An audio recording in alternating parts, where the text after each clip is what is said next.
السلام علیکم اسٹوڈنٹ، امید ہے کہ آپ سب لوگ خیریت سے ہوں گے۔ اسٹوڈنٹس، آج 9 کلاس کا جائزہ نمبر ہے 2 اور ٹاپک ہے ہمارا خواتین کو بااختیار بنانا۔ اس میں جو پوائنٹس پڑھے تھے وہ میں نے بورڈ پہ لکھ دیے ہیں۔ قرآن و سنت کی روشنی میں اسلام میں خواتین کے حقوق، تحریک پاکستان میں خواتین کا کردار، قیام پاکستان 1947 سے عہد حاضر تک قومی ترقی میں خواتین کی خدمات، تشدد اور خواتین پر تشدد کی تعریف سے خواتین کے تحفظ اور ان کو بااختیار بنانے میں حکومتی کردار۔ سب سے پہلا ہمارا پوائنٹ ہے قرآن و سنت کی روشنی میں اسلام میں خواتین کے حقوق۔ تو اسلامی تعلیمات کے مطابق بنیادی حقوق کے لحاظ سے سب انسان برابر ہیں اور سب انسان حضرت آدم علیہ السلام کی اولاد ہیں۔ اس لحاظ سے اسلام میں جنس کی بنیاد پر عورت اور مرد میں کوئی بھی تفریق نہیں کی گئی۔ اسلام میں عورت کے مقام کی اہمیت اور ان کے حقوق کے بارے میں اللہ تعالیٰ فرماتے ہیں، لوگوں اپنے پروردگار سے ڈرو جس نے تم کو ایک شخص سے پیدا کیا، یعنی اول اس سے اس کا جوڑا بنایا، پھر ان دونوں سے کثرت سے مرد اور عورت پیدا کر کے روئے زمین پر پھیلا دیے۔ عورت وہ لفظ ہے جو انسان کی عزت اور حرمت سے آگاہ کرتا ہے اور اسی سے وجود سے اور اس کے وجود سے کائنات میں رنگ ہے۔ اللہ تعالیٰ نے عورت کو بہت اہم ذمہ داریاں سونپی اور جن شعبوں میں اہم ذمہ داریاں سونپی وہ کون سے شعبے ہیں؟ خواتین کو حکومت، سیاست، قیادت، انتظامات اور مشاورت میں سمیت زندگی کے تمام شعبوں میں ذمہ داریاں سونپی۔ اکثر خواتین ایک تصور کی بنیاد پر تشدد کا شکار ہوتی ہیں کہ وہ مردوں کی نسبت کم تر ہیں۔ قرآن کی روشنی میں عورت کا مقام کیا ہے؟ قرآن پاک میں اللہ تعالیٰ کے ہاں مرد اور عورت کا رتبہ بحیثیت انسان برابر ہے۔ اللہ تعالیٰ فرماتا ہے، میں کسی عمل کرنے والے کے عمل مرد یا عورت ضائع نہیں کرتا، تم ایک دوسرے کے ہم جنس ہو۔ جو شخص نیک اعمال کرے گا، مرد ہو یا عورت، وہ مومن ہوگا، تو ہم اس کو دنیا میں پاک اور آرام کی زندگی سے زندہ رکھیں گے اور آخرت میں ان کے اعمال کا نہایت اچھا صلہ دیں گے۔ آپ صلی اللہ علیہ وآلہ وسلم کی آمد سے پہلے عرب معاشرہ جو تھا بہت سی برائیوں میں مبتلا تھا اور اس کے ساتھ ساتھ بیٹیوں کو زندہ درگور کر دیا جاتا تھا، بیٹی کو باعث سے زحمت سمجھا جاتا تھا، عورتوں پر بے انتہا ظلم کیے جاتے تھے، اور اسلام نے عورت کو اس ذلت سے چھٹکارا دلا کر عزت اور حرمت سے نوازا۔ آپ صلی اللہ علیہ وآلہ وسلم کے آنے سے اسلامی تعلیمات جب پھیلیں تو اسلام نے عورت کو مرد کے مساوی حقوق دیے اور عورت کی حیثیت کو مستحکم قرار دے دیا۔ اسلام میں عمل اور اجر میں عورت اور مرد مساوی ہیں، چنانچہ قرآن پاک میں واضح کر دیا گیا کہ مردوں کو ان کاموں کا ثواب ہے جو انہوں نے کیے اور عورتوں کو ان کاموں کا ثواب ہے جو انہوں نے کیے، اور اللہ سے اس کا فضل و کرم مانگتے ہیں۔ احادیث کی روشنی میں عورت کا مقام۔ قرآن کے علاوہ کئی احادیث رسول پاک صلی اللہ علیہ وآلہ وسلم نے بھی عورت کے حقوق اور حقوق و فرائض اور اس کے معاشرے میں اہمیت کا ذکر کیا ہے۔ خود محبوب خدا صلی اللہ علیہ وآلہ وسلم نے فرمایا، جس نے 2 لڑکیوں کی کفالت کی تو میں اور وہ جنت میں اس طرح داخل ہوں گے جس طرح میری یہ 2 انگلیاں آپس میں قریب ہیں۔ اس کے علاوہ ایک اور جگہ پر آپ نے فرمایا، عورتوں کے معاملے میں اللہ تعالیٰ سے ڈرو۔ حضور صلی اللہ علیہ وآلہ وسلم نے مزید فرمایا، دین آسان ہے، لوگوں کے لیے آسانیاں پیدا کرو، لوگوں کو مشکلات میں نہ ڈالو۔ اس کے علاوہ اور بھی بہت سی مثالیں ہیں جو خواتین کے مقام کو اجاگر کرتی ہیں۔ ان میں حضرت حاجرہ علیہ السلام کا واقعہ ہے کہ انہوں نے جب حضرت اسماعیل علیہ السلام کے لیے پانی کی تلاش میں صفا اور مروہ کے درمیان چکر لگائے تو اللہ تعالیٰ کو ان کا وہ بھاگنا اتنا پسند آیا کہ اس کو حج کا ایک اہم رکن بنا دیا۔ اس سے اسلام میں عورت کی حیثیت اور اہمیت ظاہر ہوتی ہے۔ دوسری مثال حضرت خدیجہ رضی اللہ تعالیٰ عنہا کی ہے، جو ایک دولت مند خاتون تھی مکہ کی اور تجارت کیا کرتی تھی۔ قبیلہ قریش کے تجارتی قافلے میں حضرت خدیجہ کے کاروبار کی کامیابی کو اس طرح دیکھا جاتا تھا کہ قبیلہ قریش کے تجارتی قافلے دوسرے ممالک کو جاتے تھے تو حضرت خدیجہ کا قافلہ قریش کے سارے قافلوں کے برابر ہوتا تھا۔ ویسے تھے نبی صلی اللہ علیہ وآلہ وسلم، ہمارے نبی حضرت محمد صلی اللہ علیہ وآلہ وسلم نے اس بات پر زور دیا کہ معاشرتی اصلاحات کے لیے جدوجہد کا سلسلہ کے سلسلے کا اہم پہلو دنیا اور عرب کے مظلوم اور محکوم طبقات خصوصاً خواتین، خدام اور یتیموں کو بنیادی حقوق مہیا کرتا ہے۔ اس کے علاوہ خواتین میں حضرت فاطمہ، حضرت عائشہ رضی اللہ تعالیٰ عنہ، حضرت زینب اور وہ تمام خواتین زندہ مثالیں ہیں جو ظلم و جبر کے سامنے ثابت قدم رہی اور مشکل گھڑیوں میں مسلم خواتین کی رہنمائی کی۔ اس کے بعد ہمارا سیکنڈ پوائنٹ ہے تحریک پاکستان میں خواتین کا کردار۔ قیام پاکستان کی جدوجہد ایک بہت طویل تھی اور پاکستان حاصل کرنا اتنا ممکن نہیں تھا۔ مردوں کے ساتھ ساتھ خواتین نے بھی ان تحریکوں میں، آزادی کی تحریکوں میں حصہ لیا۔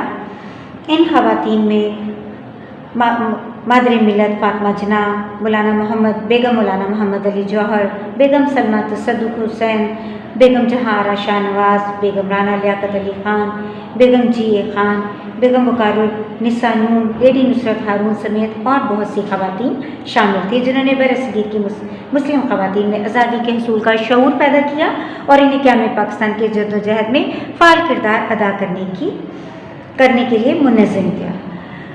فاطمہ جناح نے قائد اعظم کے شانہ بشانہ کام کیا اور مسلم خواتین میں بیداری کا اہم کردار ادا کیا۔ اسی طرح بیگم سلمہ تصدق حسین نے مارچ 1940 لاہور میں منعقد مسلم لیگ کے اجلاس میں سیاسی رہنماؤں کی بیگمات اور ان کی خواتین کے وفود کی میزبانی کی اور آپ مسلم لیگ کی جوائنٹ سیکرٹری بھی تھیں۔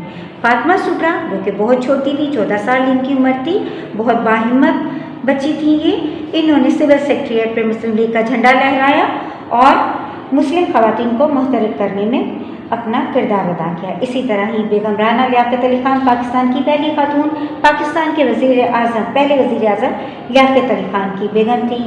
انہوں نے قیام پاکستان کے بعد مہاجرین کی بحالی کے لیے خدمات انجام دیں۔ وہ سندھ کی پہلی خاتون گورنر تھیں۔ پاکستان بننے سے قبل آپ نے خواتین کو ایک تنظیم اور پاکستان ویمن ایسوسی ایشن اقوا قائم کی۔ وہ ہالینڈ اور اٹلی میں بھی پاکستان کی سفیر رہی۔ اس کے بعد بیگم محمد علی جوہر تحریک پاکستان کی رہنما، اپنی خوش دامن بی اما کے ہمراہ تحریک خلافت میں بھرپور حصہ لیا۔ اس کے علاوہ بیگم جہاں آرا شاہ نواز علامہ اقبال کے گہرے دوست بیرسٹر شاہ نواز کی اہلیہ تھیں۔ 1930 میں گول میز کانفرنس میں شرکت کے لیے لندن گئی، پھر دوسری اور تیسری گول میز کانفرنس میں خواتین کی نمائندگی کی۔ مسلم خواتین میں سیاسی بیداری پیدا کرنے کے لیے all India Muslim League working committee کی رکن بنی۔ 1940 میں لاہور مسلم لیگ کے تاریخی اجلاس میں انہوں نے بھی شرکت کی۔ اس کے بعد لیڈی نصرت ہارون نے تحریک خلافت میں بھرپور حصہ لیا۔ 1925 میں انہوں نے کراچی میں اصلاح خواتین کے نام سے ایک انجمن قائم کی، جسے کراچی میں مسلمانوں کی پہلی انجمن کا اعزاز، خواتین کے لیے پہلی انجمن ہونے کا اعزاز حاصل ہے۔ مختصراً تحریک پاکستان میں خواتین نے کئی رکاوٹوں کے باوجود اہم کردار ادا کیا۔ اس کے بعد قیام پاکستان 1947 سے عہد حاضر تک قومی ترقی میں خواتین کی خدمات۔ 2017 میں مردم شماری کے مطابق پاکستان کی تقریباً نصف آبادی خواتین پر مشتمل تھی۔ خواتین کسی بھی قوم کی تعمیر و ترقی میں اہم ترین حیثیت رکھتی ہے۔ وہ ان نسلوں کی امین ہیں جنہوں نے ملک کو استحکام بخشا۔ پاکستان میں ہر شعبہ زندگی میں وہ اپنی صلاحیتیں اور کارکردگی کے جھنڈے گاڑ رہی ہیں۔ میڈیا پر جس تیزی سے انہوں نے اپنا کردار سنبھالا وہ انہی کا خاصہ ہے۔ تعلیمی دستگاہوں سے لے کر ایوان سیاست تک ہماری پرعزم خواتین نے اپنے نام روشن کیے۔ پاکستان کی خواتین اپنے ملک و ترقی اور سماجی بہبود کے لیے اپنا بھرپور کردار ادا کر رہی ہیں۔ ان سے بہت سی خواتین نے خصوص انفرادی اور اجتماعی طور پر خلوص نیت سے کام کیا۔ خصوصی بچوں کے اسکول ہوں، بوڑھے لوگوں کے لیے سر چھپانے کی جگہیں ہوں، نادار عورتوں کے لیے دستکاری اسکول سکھانے کے ادارے ہوں، ان سے وابستہ ہماری خواتین نے اپنی ہمت اور بساط سے زیادہ کام کیا۔ سب سے پہلے محترمہ فاطمہ جناح خواتین کے کسی بھی حوالے سے مردوں سے پیچھے نہیں، بلکہ معاشرے میں خواتین کا کردار اہم ہے۔ ان کا کردار بہت اہم ہے۔ قیام پاکستان میں محترمہ فاطمہ کا کردار جو ہے کسی سے ڈھکا چھپا نہیں۔ یہ پہلی خاتون ہے جنہوں نے صدارتی انتخابات میں حصہ لیا اور ان کے مقابل ایوب